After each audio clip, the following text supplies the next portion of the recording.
Je suis avec Alain Servanty, auteur de Il était une fois la saveur des Belges. Nous sommes aujourd'hui dans le parc royal, près du palais royal.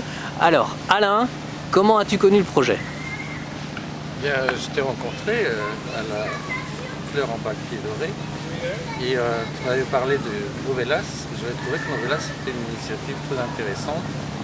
Et après, quand nous nous sommes rencontrés une deuxième fois, tu m'as proposé d'y participer et j'ai accepté tout de suite. Je suis arrivé en Belgique, je suis venu en Belgique pour la première fois en 1968. Je me suis installé en 71, jusqu'en 74 et depuis 81 j'habite en Belgique. Et il y a 2 ans j'ai pris ma pension, j'avais travaillé pour les institutions européennes. Mais je vais regarder un peu en France, je trouvais que ma ville d'origine, Bordeaux, était restée un petit peu provinciale. Il y avait beaucoup moins de contacts, beaucoup moins d'activités culturelles qu'il peut y en avoir ici. C'est pour ça que je suis resté en Belgique.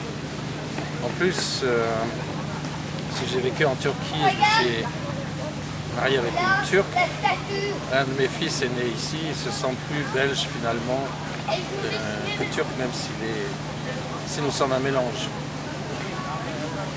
Alors, en quoi est-ce que toi, tu peux te sentir belge? Bon, bien sûr, tu es français en Belgique, mais explique-nous un peu si tu as des affinités avec la Belgique. Je trouve que j'ai des affinités très lointaines, parce que j'ai des ancêtres belges, flamands, ou un autre qui est né aussi à Anvers, qui était français. Et puis quand je suis arrivé ici, je ne me suis pas senti du tout dépaysé.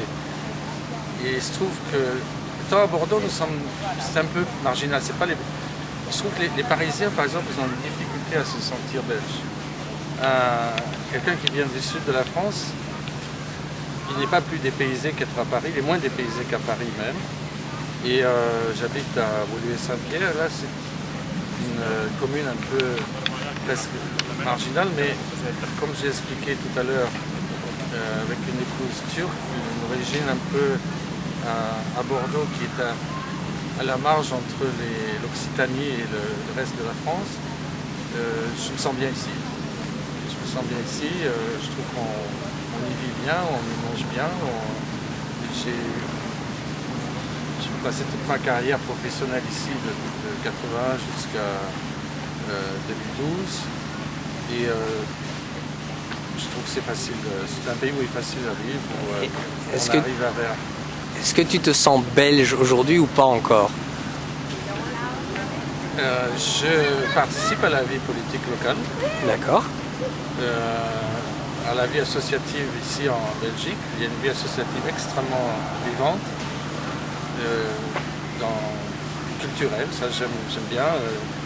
J'aime bien Novelas, j'aime bien par exemple d'autres associations. Je suis partie d'une association des collectionneurs de cartes géographiques, de la Société des orientalistes belges. Et je trouve qu'il y a toujours une variété de contacts extraordinaires ici en Belgique. Bon, Bruxelles je me sens belge dans le sens où je me sens européen. Je pense que Bruxelles est la capitale de l'Europe. Donc on est à la fois habitant de Bruxelles, de Woluwe-Saint-Pierre, et puis on participe à la vie d'ensemble belge, et puis on participe à la vie européenne. On est dans le monde. Voilà, alors si tu devais conseiller notre beau livre, puisque j'y ai participé aussi, en quelques mots, qu'est-ce que tu dirais? Comment est-ce que tu le vendrais?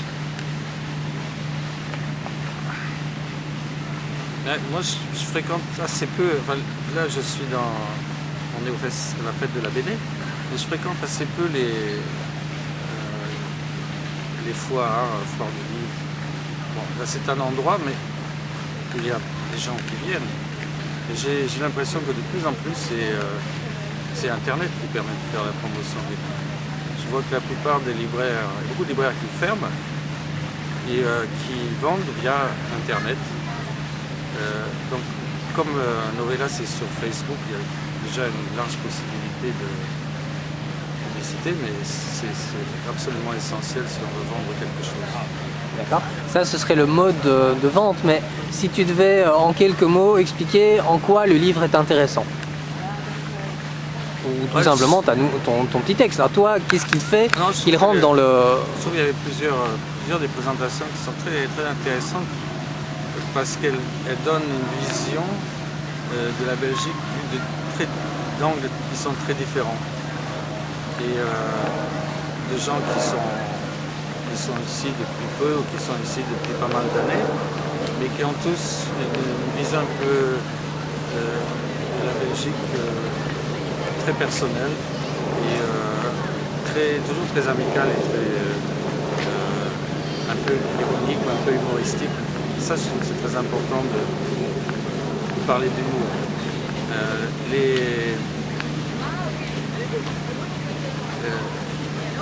Je pense que l'humour, c'est un des éléments essentiels aussi de la culture belge. D'accord.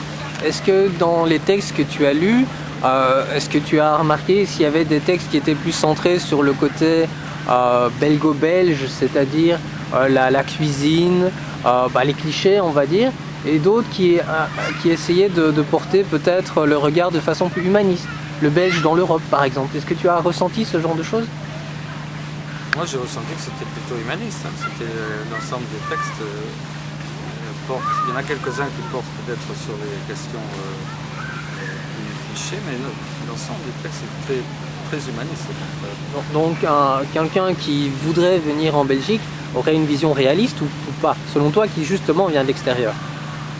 Moi, je pense que oui, il aurait tout à fait une vision réaliste dans la mesure où ici en Belgique, on peut tout trouver. On peut avoir des contacts avec, pas une culture, mais c'est une diversité de cultures, une mosaïque de cultures. D'autant plus à Bruxelles, où il y a énormément d'étrangers qui viennent en voyage ou qui vivent. Non, mais on sait qu'ici, il y a à peu près 120 ambassades, enfin plus. Des pays qui ont plusieurs ambassades pour différentes institutions. Il y a des journalistes, il y a 700 ou 800 journalistes de tous les pays du monde. Il y a, je sais pas, 170 nationalités différentes qui vivent à Bruxelles et qui se côtoient, qui se mélangent, qui se rencontrent. Et il y a beaucoup d'activités, d'associations qui cherchent à présenter justement ces activités. Là, nous étions tout à l'heure dans quelque chose sur la Turquie, mais par exemple les latinos d'Amérique latine ont énormément d'activités aussi. On peut trouver des pays de l'Est. Je suis toujours étonné de voir par exemple que les pays de l'Est, depuis leur intégration dans l'Union européenne, ont de plus en plus de représentations à Bruxelles avec des restaurants roumains, polonais, hongrois qui s'ouvrent et qui montrent la diversité de ce monde. Bruxelles, à cet égard, pensez que plus de 50% de la population n'est pas belge à Bruxelles et c'est probablement une des villes les plus cosmopolites d'Europe. Et ça fait la richesse de la ville.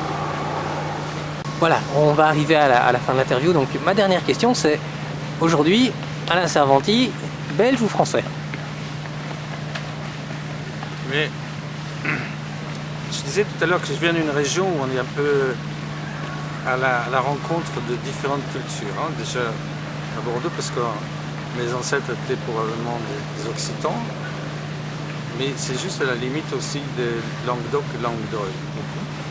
Et je sais que j'ai des ancêtres de différentes nationalités, j'ai des ancêtres allemands, hollandais, je me suis marié avec une Turque, donc c'est pas... pour moi, être belge, c'est vivre en Belgique, c'est participer à quelque chose qui est plus large, c'est participer à l'Europe, participer au mélange des cultures et aux rencontres des cultures. D'accord, merci beaucoup.